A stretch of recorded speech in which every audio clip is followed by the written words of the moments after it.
Are we alone in the universe? There is no greater mystery.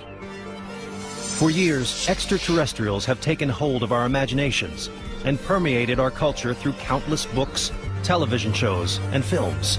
We don't live in a demon-haunted world of the Middle Ages or ghosts and poltergeists of the 19th century. We live in a world of NASA and the space shuttle and space exploration and Star Trek and Star Wars and Close Encounters. For many people, aliens are more than just the stars of Hollywood blockbusters. I do believe in aliens are here. I think they've been here for quite some time. I've never seen him personally, but I don't think we're it. In fact, according to a recent CNN poll, 1 in 7 Americans has seen or knows someone who has seen a sign of alien activity. I've had many sightings myself. I've had many experiences. I've seen alien UFOs when I was in Vietnam. They were flying so fast, so far above what we had. As eyewitness reports pile up, 80% of Americans continue to believe that the government isn't revealing everything it knows about UFO activity.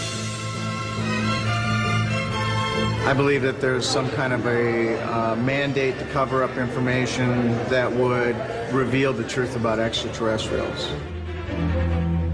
So is anyone out there? The best place to look for answers is at the site of the most infamous alien controversy of all, Roswell, New Mexico. Roswell is an extraordinarily important event because obviously it answers all the questions. Are we being visited? Yeah, an alien spacecraft crashed. The Roswell incident is a fascinating story, not of aliens, but of myth-making. These are the known facts. In the first week of July 1947, several Roswell residents saw a strange object blazing through the night sky. The next morning, a local rancher found debris from a crash out in a sheep field. With the Air Force's 509th Bomb Group stationed just a few miles away, the site was soon closed for inspection. The head intelligence officer subsequently issued a press release to the local paper. A headline in the local Roswell newspaper pronounced that the Air Force had recovered a crashed flying saucer near Roswell. The headline went around the world. Hours later, a second press release rescinded the first one, saying a mistake had been made. The recovered wreckage was from a weather balloon, not a flying saucer. To suggest that the base intelligence officer of our most elite military unit at the time, the 509th Bomb Group, could not identify rubber and tinfoil, instead thinking that that was a spaceship, that's an insult to us and to them. Was it a spaceship or a balloon that crashed on that fateful night in 1947? A trip to downtown Roswell reveals a lot about what version of the story appeals most to visitors and locals alike. UFO paraphernalia fills shop windows and street corners all over town. 200,000 people a year come to Roswell. And you specifically come to Roswell because Roswell is 3 hours from anywhere. According to Randy Reeves, owner and manager of the Alien Zone Twisted Pencil, if an item doesn't have a little green man on it, people won't buy it. I would say the most popular is the life-size alien if they could find them, and you know, it really surprised me how many folks are into the life-size products. The motherlode of all alien lore is just down the street at the International UFO Museum. Here you'll find all the details of the Roswell incident, as well as lots of other information about alien encounters. There's even an extensive research library with thousands of books, photographs and videos, not to mention several life-size extraterrestrials. The most interesting thing I thought at the museum was a three-fingered alien. I think they are so cute. But the nearby Crash Site Cafe has something even the museum can't claim. Of course I believe in aliens. I have an alien that works here. Would you like to meet him? This is Mikey. He's our morning cook. And he's always doing his job, you know. And you can get your alien to go. They love, especially, he's right here. And if you talk to him, they will say hi. But the Roswell incident hasn't just become about cute toys and novelty bumper stickers. Nearly 50 years after the mysterious crash, UFO experts continue to devote serious attention to this bizarre event, and many of them are still trying to prove that it was, in fact, an alien spaceship and not a weather balloon that crashed in the field. I've been doing the research for the last 25 years and full-time for the last 10 years. Roswell investigator Dennis Balthaser has interviewed hundreds involved and believes the government's actions suggest a deliberate cover-up. If this was a weather balloon, why were civilians threatened? Why were they told you cannot talk about this and threatened if they did talk about it, they'd be in trouble? Nuclear physicist and premier researcher of the Roswell incident, Stanton Friedman, finds this evidence compelling. When you have people like Thomas Jefferson Dubose, the chief of staff to the head of the 8th Air Force, a colonel and a general when I talked to him, retired, when you have him tell you flat out that he took the call from his boss's boss telling him to cover it up and send some of the wreckage up there. He was in Fort Worth, Texas. The boss was in Washington. And don't ever talk about it again. And I got that straight from him. That's not a third-hand story. You have to respect that. Colonel Jesse Marcel, the base intelligence officer, described to Friedman the strange debris found at the crash site. There were no wires. There were no vacuum tubes. No little tag saying made in Oshkosh. You know, airplanes are made out of standard parts. There were some I-beam-like pieces, the shape of an eye, like, except only this big. But they had the weight of balsa wood, and they had strange pastel purple symbols along the inside of the I-beam. None of this was conventional. The debris was brought back to the hangar here and guarded for a few days prior to being shipped out to Patterson Air Force Base in Ohio. But it wasn't just debris that was shipped out of town. Reports from retired military personnel may prove something much more disturbing had been found at the crash site. Coming up, alien bodies emerge from the site of the mysterious crash. They were most often described as little people between 3.5 to 4 feet tall, with large heads, slightly slanted eyes, and a frail body. And later, an alien abduction may offer clues to extraterrestrial intentions. I'm sure somebody on board said, "Oh, why did that idiot go underneath the saucer?"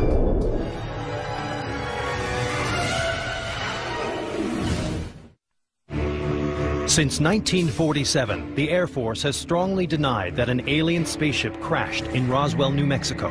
Half a century later, a videotape surfaced showing the military autopsy of one of these aliens. But upon closer examination, it appeared the footage was fabricated. I am still convinced that it is not real. I don't know who made it. It could have been set up by the government and publicized and then debunked, which would work into their favor.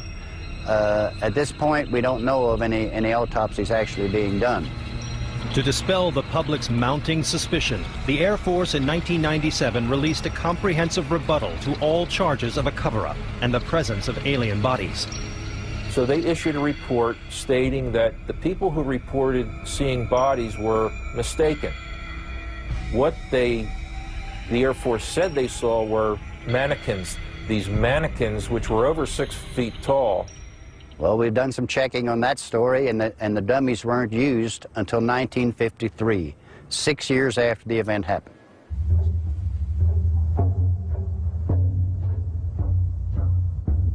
Today, Roswell investigators know they need more solid evidence to prove that aliens exist. If we were able to take some physical evidence and have it tested and prove without doubt, scientifically, that it is not from Earth, then I think we would start getting some support, and that would be my holy grail. For most people, the biggest question is why the government would expend so much energy for so long to cover up the existence of aliens. The answer may lie somewhere along Nevada State Highway 375, otherwise known as the Extraterrestrial Highway, for the many UFO sightings that have been reported along this lonely stretch of road. About 90 miles north of Las Vegas lies a block of government land known as Area 51. Area 51, one of the most infamous places on planet Earth. Just 15 minutes away from Area 51 is the Little Alien, a kitschy spot where visitors can grab a cold drink and soak up some local information. I've had people from NATO here. We've had CIA. We've had, you name it, we've had it. It's just an interesting place. People have, they have a need for knowing what goes on beyond the mountain range. For years, rumors have circulated that within Area 51 is a large Air Force base where top-secret military testing and experiments occur.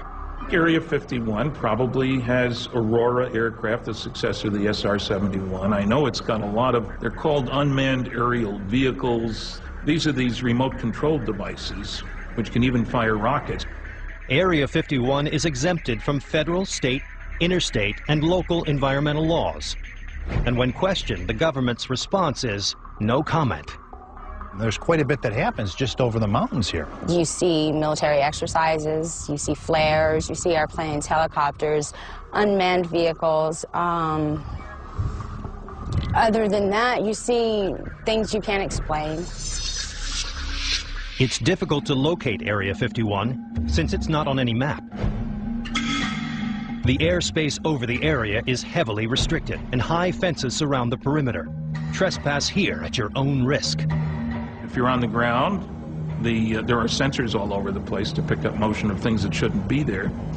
And as one guy called them, the camo dudes, guys in camouflage outfits in their jeeps will come traipsing after you. If you're in the air, they will send fighters up after you. The helicopters have some serious armament. When they shoot you, you're going to be dust. But there's one rumor that always generates the most excitement.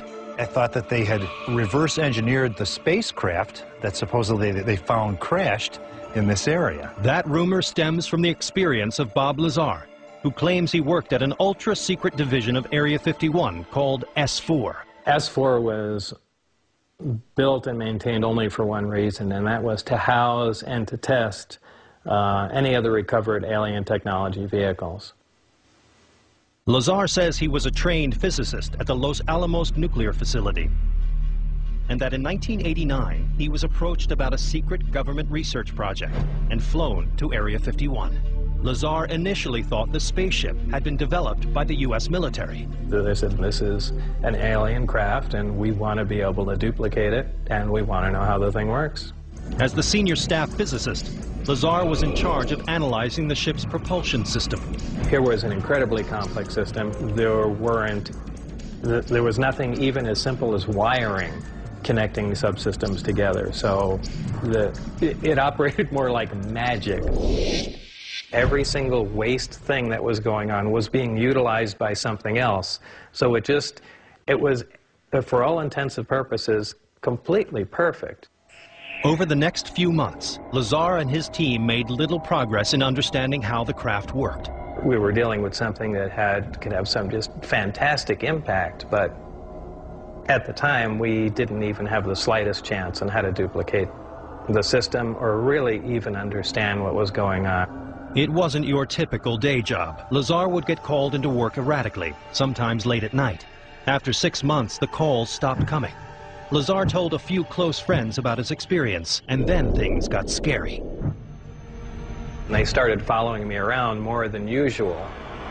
And friends that I hung around, they even started noticing people following us around. And I started getting a little concerned, thinking, am I all of a sudden going to get wiped out in some way? And this really started looking like a Mission Impossible episode. Lazar claims he went public with his story to protect himself. But many people, like UFO expert Stanton Friedman, don't buy any of it, calling Lazar a fraud. He isn't a nuclear physicist. He doesn't have a degree from anywhere. Didn't go to MIT or Caltech, as he claimed. That he didn't work for Los Alamos. He worked at Los Alamos for a subcontractor. But Lazar insists that the government deleted all of his academic and professional files. They've gone to great lengths to discredit everything that I've said. And successfully so, in many respects. Something they always told me, it's one of the easiest things to keep secret because it's so unbelievable. And that really is true. If I heard this story from somebody else, I don't think I'd buy it. It's pretty far-fetched. Only the government knows for certain if Bob Lazar's story is fact or fiction. But the truth is out there. Coming up. A very close encounter of the third kind. Their features were small except for the eyes, and the eyes were huge. And later, could increased sightings around the world suggest we're due for an official visit? I have a sense that there's still more to come. It's not over. It's not over.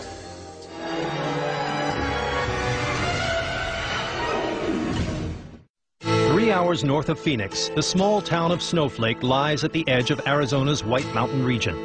A popular destination for camping, fishing, hiking, and skiing. This high-altitude area enjoys plenty of sunshine year-round.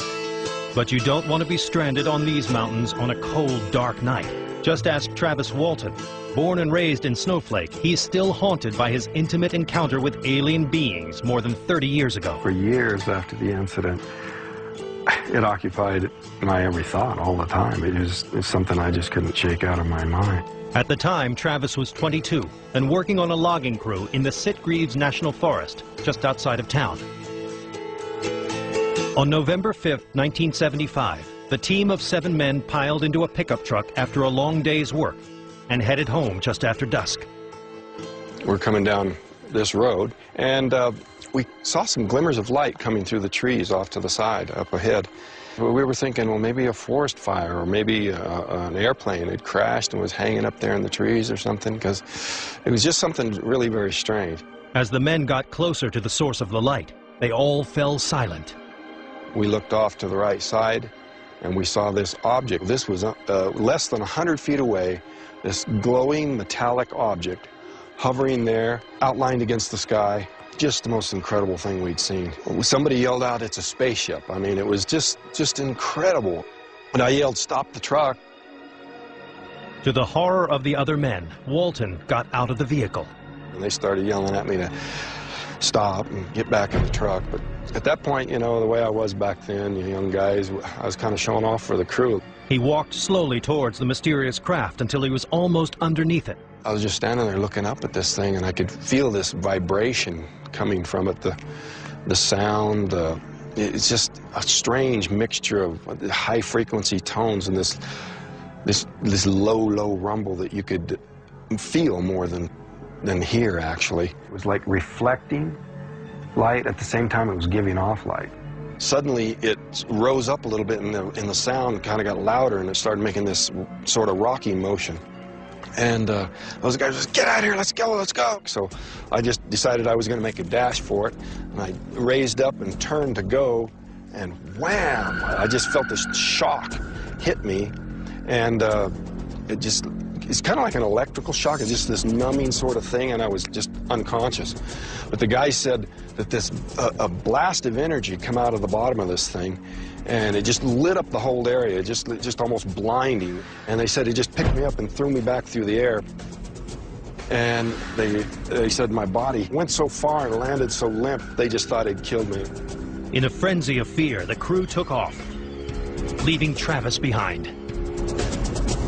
A lot of people criticize these guys, you know, how come they didn't stop and save their friend? But, you know, we had no guns, and, you know, what are these guys going to do? You know, all they could do is maybe, you know, become victims themselves. So, you know, I really don't find fault with the fact that they took off. They just did what I probably would have done, you know. Though they knew they'd sound crazy, the loggers called the town sheriff and explained what had happened. The sheriff interviewed the men, and he was very struck by the fact that the men were so shook up. You know, their faces were white, they were shaken. You know, one of the guys was still crying, and so they were convinced that something very serious had happened. 3 of the loggers came back to the forest with the sheriff and other law enforcement officers later that same night. But no trace of Walton could be found. The next day, his disappearance launched a worldwide story and a massive hunt. There was over 50 men combing this area, 4-wheel drives, men on horseback. There were airplanes and helicopters crisscrossing the area. They even brought in tracking dogs.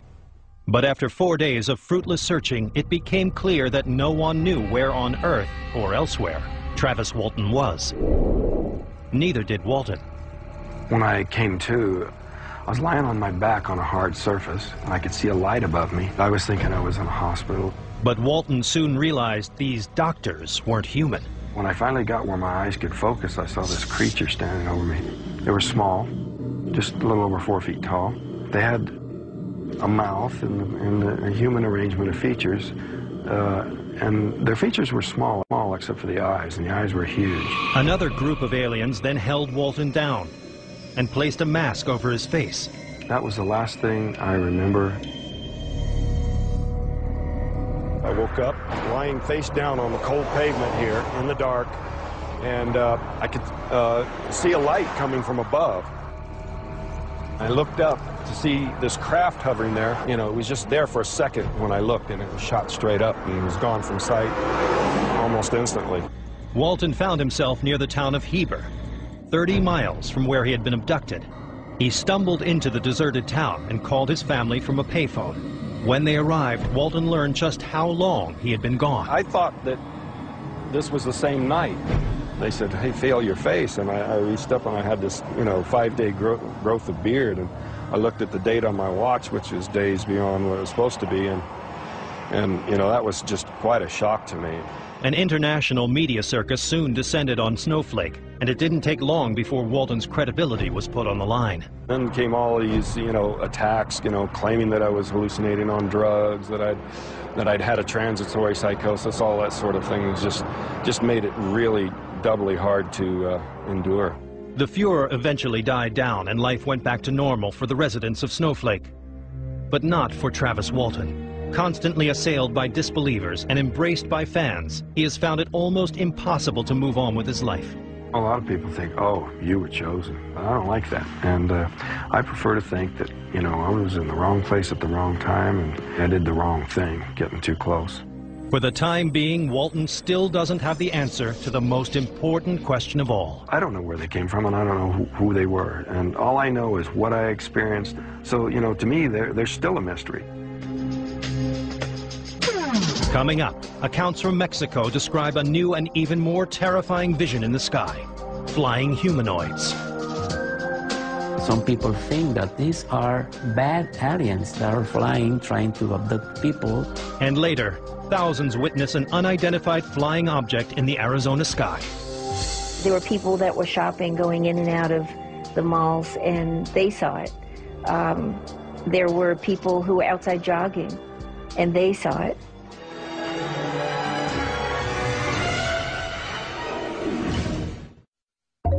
Mexico's balmy breezes, vibrant culture, and delicious cuisine have made it one of the world's most popular vacation destinations. Whether touring the ancient Mayan ruins of the Yucatan or enjoying mariachi music in Mexico City, millions of people love to visit this beautiful country steeped in color and mysticism.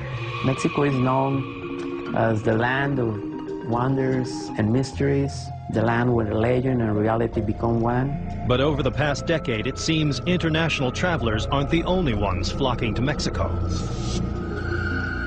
Mexico has received more UFO sightings than any other country on this planet. The first in a growing wave of sightings occurred on July 11, 1991, during a solar eclipse.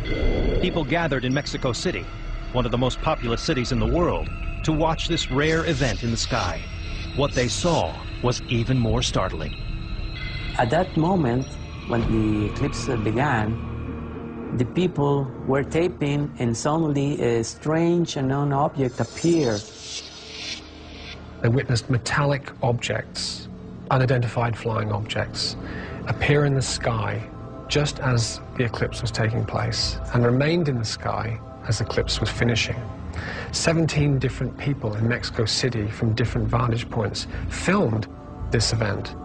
The images that got caught on tape were so spectacular, were so real, were so nitty, so explicit, that we finally realized that we have a very solid and important evidence with many witnesses from different places. From that day, the Mexican people realized that it was real. Since 1991, hundreds of UFO sightings have taken place across Mexico, many during the day. The military has gone from complete denial of these events to a more open position. The Mexican government, the authorities, the military, have been kind enough to talk about the phenomena, to give comments, to acknowledge that most of the incidents really took place, that they believe in the phenomena, they don't have still any explanation, then that's the truth. Since the UFOs never seemed to take any aggressive action, most Mexicans were delighted by their regular appearances. But that all changed on January 16, 2004, when a trembling young police officer told reporters he had been attacked by a flying creature in the city of Guadalupe. ¿Realidad o fantasía? Le tendremos la historia de un policía de Guadalupe que narra la supuesta aparición de una bruja. As he was patrolling the crime-ridden area in his car, the young officer claimed a figure dropped from a tree onto the road. At that moment, he stopped the car, the patrol car, and he noticed something. This body was floating above the ground. He turned on his high beams for a better view. Estaba vestida de negro y tenía los ojos grandes y tez morena. Ya no alcancé a ver más. Estaba vestida de negro, traía un gorro con una punta hacia atrás. Pero no tenía nada de escoba, nada. Pero iba volando sola. The creature then suddenly flew at the car, smashing repeatedly into the windshield.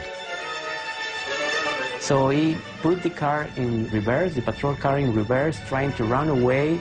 He asked by radio for backup, and this flying thing was trying to grab her through the windshield. She was looking at him. It was very close. Terrified, the police officer raced backwards, hitting a wall and losing consciousness. Later, medical tests revealed that the officer had no drugs or alcohol in his system, but was in a deep state of shock. Psychological test revealed that he was not suffering and has never suffered any kind of hallucination or any kind of psychological disorders. Many ufologists say that what attacked the officer is a new and frightening alien being called a flying humanoid. One amateur video even caught two flying humanoids in the air together. This was like a huge dark being with some kind of big, huge cloak. Above this big flying being was a winged entity. Suddenly, a smaller being is expelled from the big flying entity and fly away. And then that smaller entity returned and was absorbed by the bigger one. ¡Ay, ay, se le pegó! ¡Se le metió! Como tapa. Some people think that these are bad aliens that are flying, trying to abduct people. However, these are only theories. We don't know exactly what's going on. But the images are there.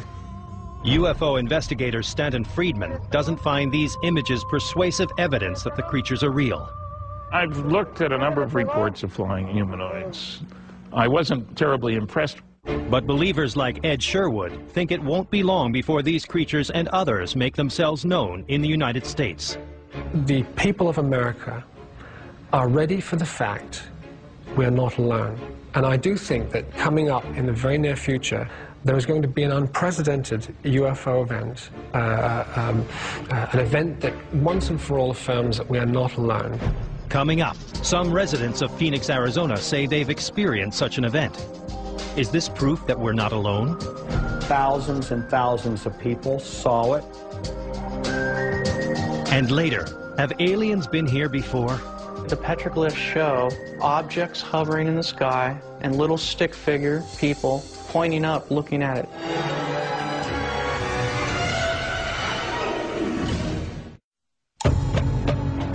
The desert climate of Phoenix, Arizona has made it one of America's fastest growing cities. Visitors seek out its luxurious spas and world-class golf courses, while residents enjoy sun-drenched days and moonlit nights. But on the evening of March 13, 1997, as people across the state gathered outside, hoping to catch a glimpse of the famous Hale-Bopp comet, those clear desert skies revealed something far more spectacular. What emerged from the Arizona night triggered the biggest UFO controversy since Roswell. Immediately overhead was something that did not compute. We had never seen anything like this before. It was enormous, it was absolutely silent, and it was moving fairly slowly. I felt as if I could reach up and touch it. My sense at the time was that something extraordinary was happening on our planet. A formation of extremely bright lights in a V shape flew from one corner of the state of Arizona to the other and turned around and flew back. 3 hours. Thousands and thousands of people saw it, were witnesses. There was a Little League game going on, and they all saw it. The kids saw it, the coach saw it, the parents saw it. There were people that were shopping, going in and out of the malls, and they saw it.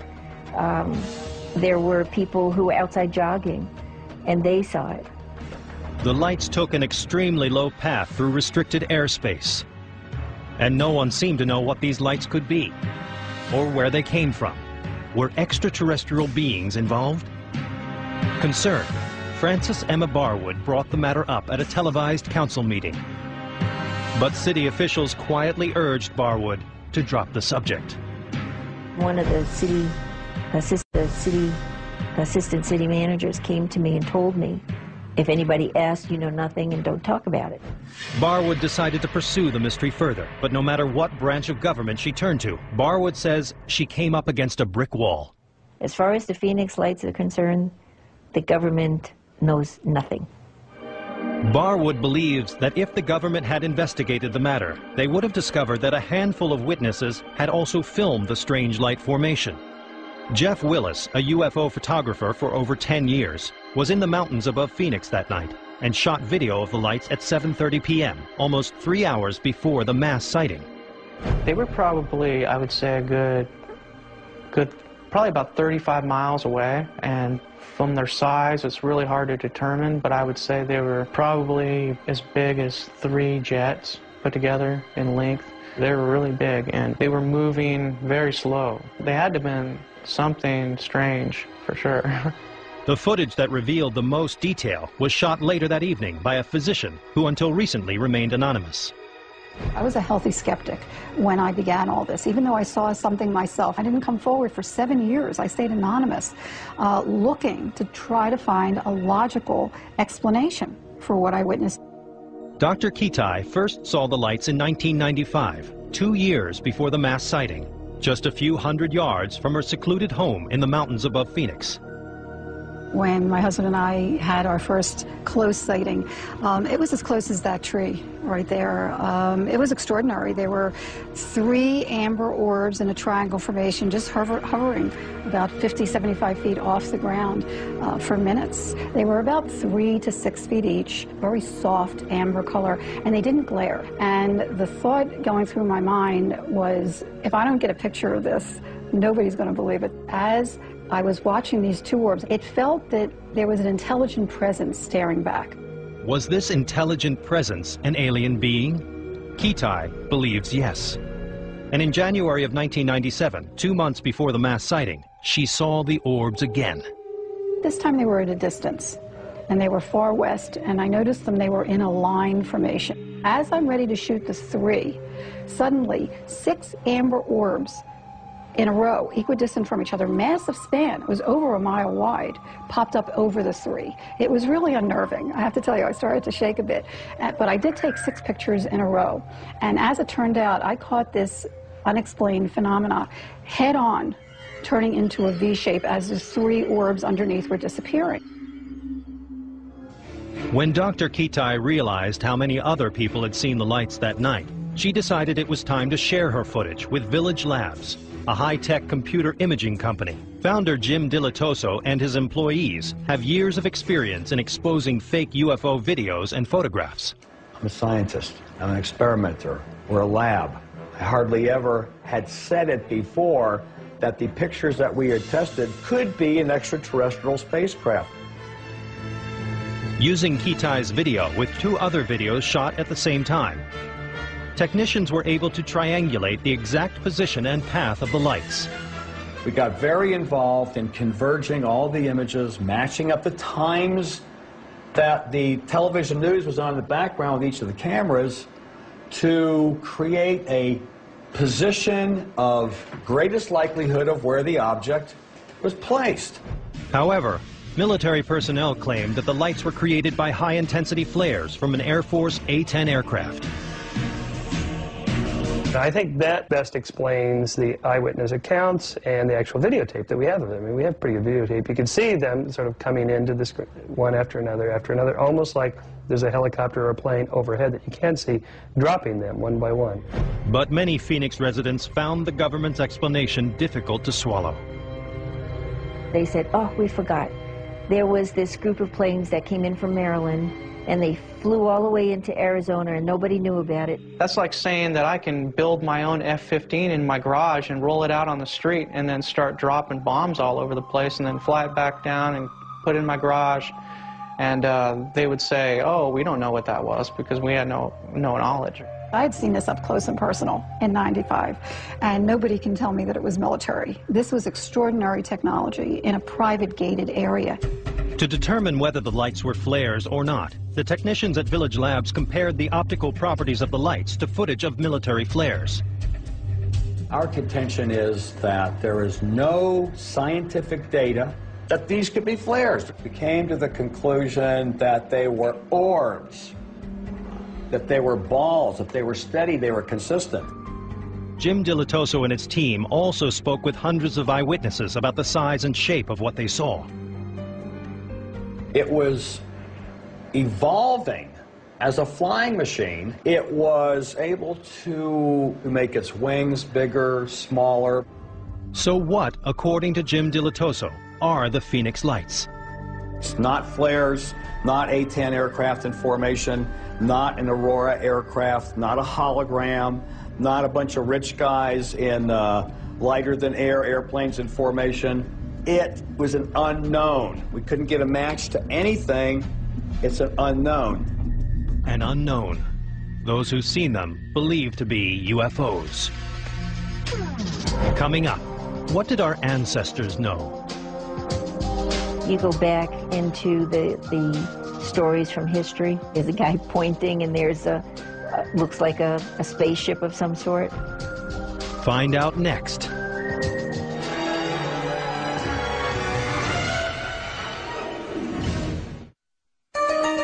Aliens have never been as popular as they are right now. New books, films, and television shows about aliens still excite audiences. But how would we react if we came face to face with the real thing? As more and more UFOs are spotted in the sky, many UFO experts say it's time we ponder that question. It's happening at a faster pace. Something is happening. Something is, you know, in my own estimation, because it is so extraordinary, it is happening worldwide. In the years since the Phoenix lights were seen by thousands, similar sightings have been reported around the globe. 1 month before our mass sighting on March 13th, 1997 in Arizona, there was also a mass sighting in St. Petersburg, Russia on February 19th, 1997 of almost the identical phenomena. It's happened in Turkey, it's happened in Russia, they've got pictures in Hungary. It's been seen all around the whole world. And nobody in power that can do something or say something, they don't want to even talk about it. It's like it doesn't exist, but it's been caught on film all over the place. I have a sense that there's still more to come. It's not over. It's not over. One way to predict what these lights mean for our future is to look for clues from our past. It turns out these orbs have been seen before by other cultures in other times. Many people think aliens have been visiting Earth for thousands of years. References to visitors from the sky can be found throughout art history, from petroglyphs in the Arizona mountains to medieval paintings. The petroglyphs show objects hovering in the sky and little stick figure people pointing up, looking at it. Like, what is that? And this proves to me that these things have been around for thousands of years in this area, before we ever got here. You go back into the stories from history, the paintings, where, you know, up in the corner, there's a guy pointing, and there's looks like a spaceship of some sort. It's like, where did they ever get that idea, unless they really saw it? There's stories throughout history of beings that come from the sky and light people, and it just goes on and on. For the millions who believe aliens are here, there are almost as many theories why.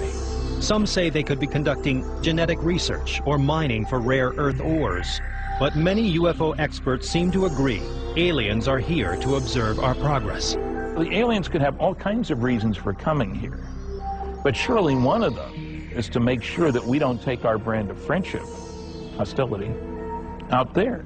Friedman believes the aliens have been keeping a close eye on the simultaneous development of nuclear weapons, rockets powerful enough to take us to the moon, and advanced communications technology. I make one assumption about every advanced civilization. It's concerned about its own survival and security. Seems reasonable to me. That being the case, you got to keep tabs on the primitives in the neighborhood, but only close tabs on those primitives who show signs of being able to bother you.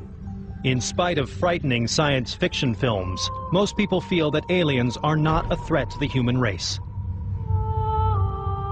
If they wanted to harm us, I would think that they would have already, because they've had plenty of opportunity. I get the feeling that it's more that they're observing us and maybe waiting for a time to see us, you know, and talk to us. I feel that they are beginning to come to visit us more and more frequently now because they understand that the human species as a whole is evolving.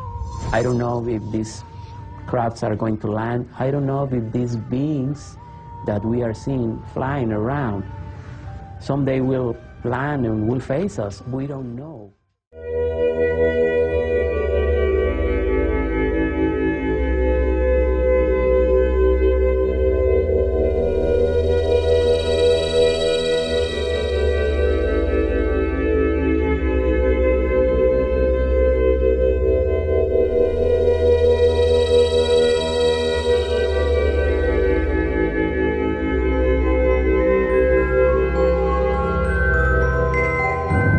Have you ever wondered, how would it feel to be taken by visitors from another world, held without consent, without function, without control?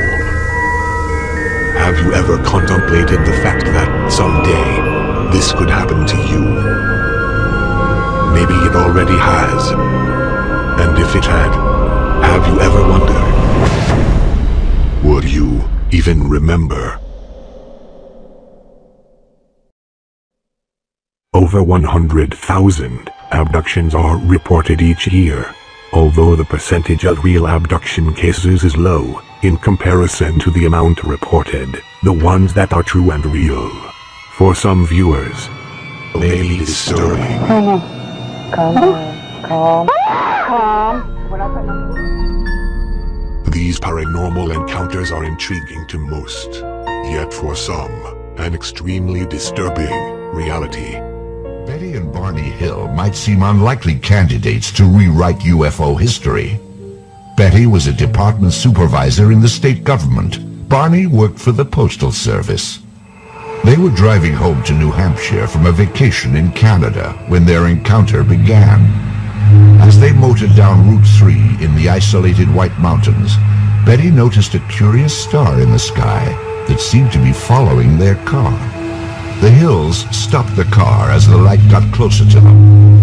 Peering through binoculars, Barney reported seeing red, amber, and green flashing lights.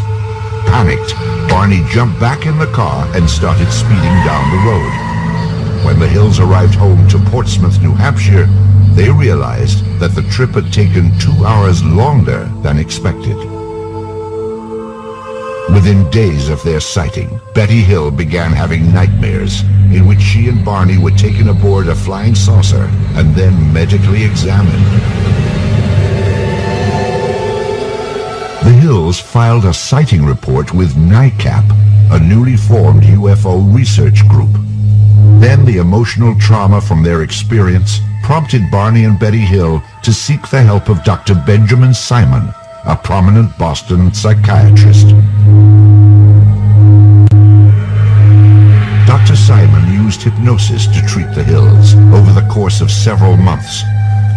Betty and Barney Hill said the therapy helped them recover some memories of their missing 2 hours. Listening to recordings of these sessions brought back even more recollections. I try to maintain control so Betty cannot tell I am scared. God, I'm scared. It's all right. You could go right on and experience it. It will not hurt you now. I gotta get my gun. I gotta get my gun! All right. All right, that's all. All right, just keep reasonably calm. And I put it in my coat. And then I get out with the binoculars. And it is there. And I look. And it shifts over. And I think, I'm not afraid. I'll shoot it down if I'm not afraid. And I walk out, and I walk across the road. There it is, up there. Calm down. Calm down, it's there, but you can see it, but it's not going to hurt you. Go on.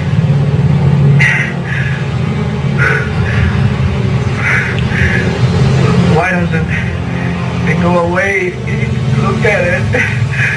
It doesn't matter. Barney Hill would later make sketches to illustrate his story. It's very big, and it's not that far. And I can see it tilted toward me. Tilted? What does it look like now when you say tilted? Did you see wings? Looks like a big